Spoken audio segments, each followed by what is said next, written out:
राम राम मंडळी. कसं काय तुमच्याकडे पाऊस पाणी? या पावसाने काय सुसना झाले या सगळे रानातली कामं थांबली की. अगं रानात कामं नाहीत म्हणून आज लवकर चूल पेटवल्यास. अवा चुली पेटवल्या तुम्ही खेकडा आणलायचा मग त्याचं नांग भाजायला चुलीत आर तर पडायला पाहिजे.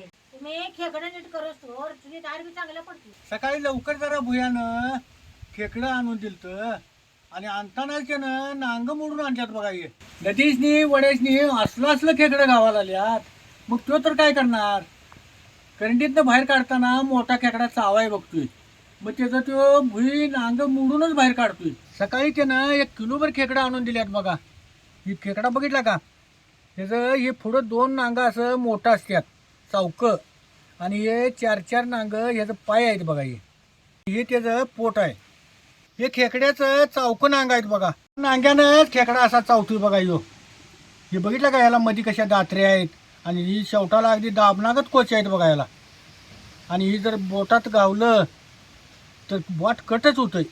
आता हे खेकड्याची पोट फोडून चांगलं धुवून घेतो. त्याचा आर पडलाय बघा, हा आर पडलाय चांगला चुलीत. आता हे टमाटे, कांदा, लसूण, त्या खोबऱ्याचे 1-2 तुकडे भाजून घेतो.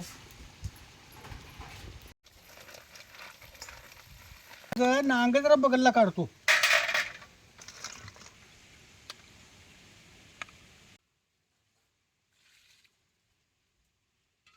आता या खेकड्यांची पोट फोडून घ्यायची.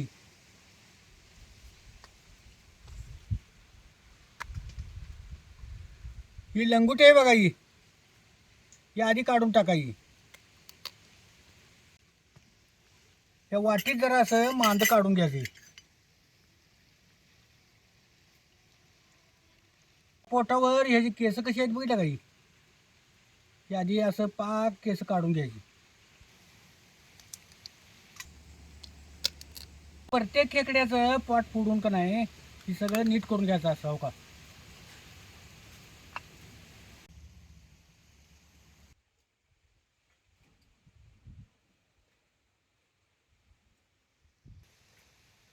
कड्याच्या कडीला आरात भाजलेलं टमाटो, कांदा, खोबरं आणि लसूण आणि कोथिंबीर, जिरं आणि आल्याचा तुकडा घेतला. जरा वाळलं वाटून घ्यायचं, नाहीतर मग बारीक वल्ल झालं की नाही लवकर बारीक व्हायला बघत नाही.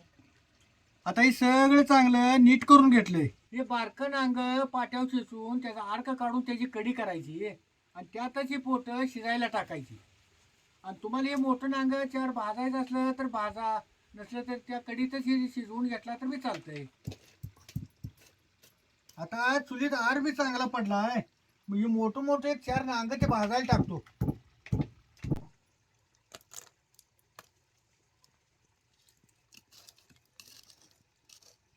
आणि ती नांग टाकून त्याच्यावर बी जरा असा आर वडायचा. त्यानं नांग खालनं वरनं चांगलं नांग भाजल्यात काय बघतो. हे बघितलं का? नांग चांगलं भाजल्यात बघा. ही आरात सगळं भाजून घेतलं होते ना. सौदा जरा काळपट कसा पडलाय बघा. आता हा सौदा वाटून झालाय. आता ही बारीक नांग याच पाठीवर जरा चिचून घेते की. असं नांग सगळं चिचून घेतल्याची वट ह्याच्यातला सगळा अर्क बी निघत नाही हो. नांग चांगलं भाजल्यात त्यानं. आतला गुद्दू कसा शिजलाय बघितला का ह्यो. आणि हेच काढून खायचं.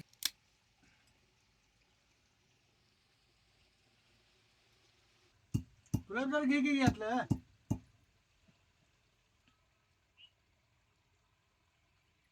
चांगला गुंत शिजलाय की वाटला.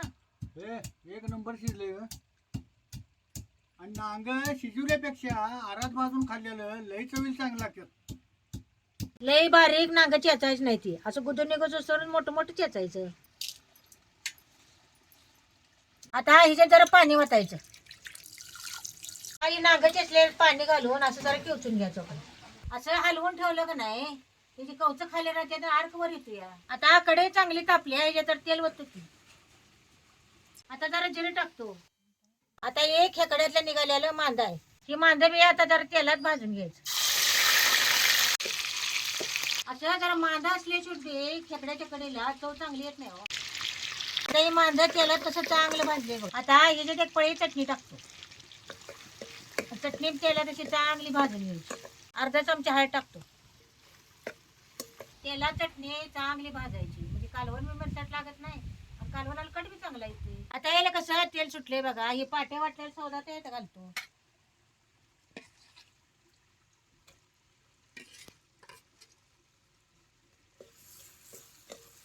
सौदा बी तेलात चांगला भाजून घ्यायचा. आरात सगळं भाजून घेतलंय हा, म्हणून सौदा मग तेलात उशीर भाजायला लागत नाही. सौदा तेलात चांगला भाजलाय त्याने त्याला तेल कसं सुटले बघा. खेकड्याचा अर्क सगळा काढलेला त्यात ओतायचा. यात अंधार पाणी होतो म्हणजे राहिलेला अर्क सगळा निघतो. या ही बी पाणी आता यात ओतायचं. बघितलं सकाळी कसा चोथा राहिलाय, ह्याच्यातला सगळा अर्क निघून गेलाय बाई.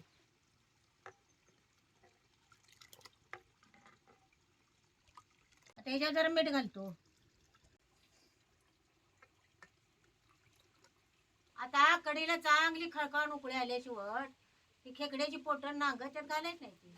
सर्दी झाल्यावर आमचा घरगुती उपाय तुम्हाला सांगतो. संध्याकाळी जरा खेकडं आणायचं आणि त्याच्या नांग्याचा अर्क काढून त्याची कढी करून जर तुम्ही 2-2 थाट्या मारलासा आणि दडपून घेऊन जर झोपला, सकाळपारी सर्दी कुठं गेलेली सुद्धा कळत नाही बघा. खेकड्याच कालवून आम्ही गाडग्यातच करत होतो आणि जसं कडवल तसं 2-3 दिवस काय त्या कालवणाला चव यायची म्हणता. आता याला कशी खळखळून उकळी आल्या बघा. त्या कढीला उकळील तशी कढी फुटत्या. आता काय कशी कढी फुटली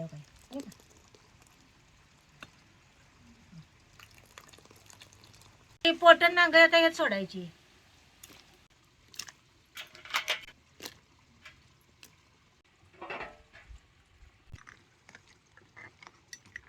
आता याला चांगल्या खळखळून 2 उकळ्या येऊन द्यायच्या म्हणजे नांगण पोट शिजते चांगली. याला कशा चांगल्या खळखळून उकळ्या आल्यात बघा. आणि आता एक कढीत कशी घट झाली बघा. बघा कशी घट झाली. बघा कढी कशी घट झाली. आता याच्यातली पोट बी नांग बी शिजलेत बघा. ही आता ही खेकड्याची कढी खाण्यासाठी तयार आहे.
खेकड्याची कढी 1 नंबरची झाली बघ.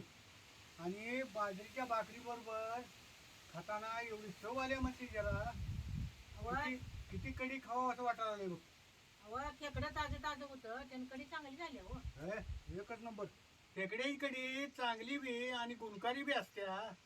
तुम्ही बारक्या पोरांनी त्याचं मोठं नांग जर आरात भाजून किंवा असं शिजवून दिलासा तर लय पौष्टिक असते. आणि आता केली अशी कढी तुम्ही बी करून बघा, लय चांगली लागत्या. तुम्ही गॅसवर जाळीवर नांग भाजला का तर बी चांगलं भाजत्यात.